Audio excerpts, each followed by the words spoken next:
How can you engage boys more appropriately?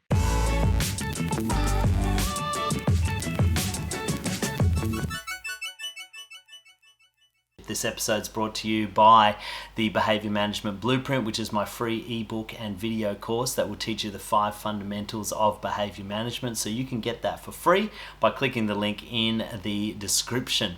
All right, so let's get into the engaging them in the classroom. Boys learn by doing.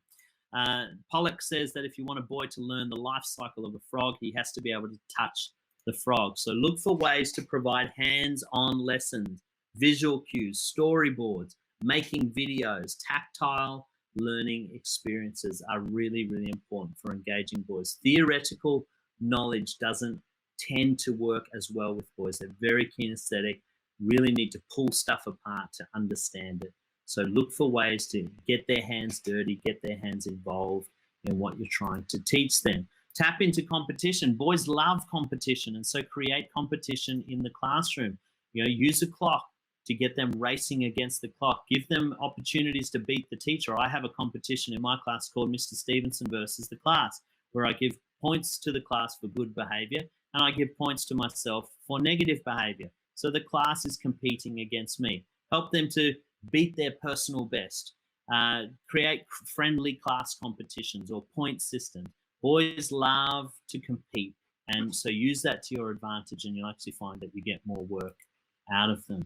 Boys can't sit still. Boys are built to move, and so you've got to really incorporate regular movement in the classroom. Give them opportunities to think in motion. Boys think spatially in motion. It's very hard for them to sit still, and so that boy that taps the pencil on the desk constantly and it drives you nuts, what he's trying to do is he's trying to activate the other side of his brain and understand what he's thinking. And so that's because he needs to think in motion. Create opportunities for physicality. Move the desks around regularly. Send them for a drink break if they're getting restless. Make them run around the oval before class. Provide opportunities to stand or fidget. If you've got standing desks, they're great.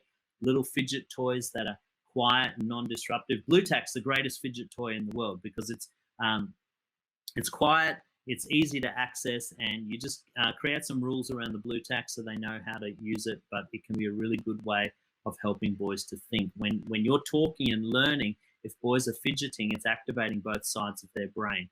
And so sometimes that can be a really powerful way of keeping them engaged.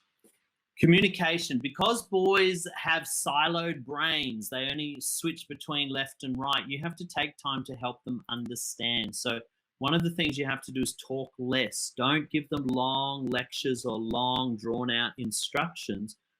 Give them really precise, very straight to the point instructions. Give them visual cues. So if you say it, put it on the board so they can reference it as well. Use gestures, hand and eye contact with them.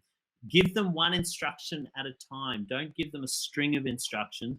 Give them one instruction at a time. Write the other instructions on the board so they can follow up with you afterwards. And most importantly, don't talk or give instructions when they're not listening. Have some kind of attention grabber.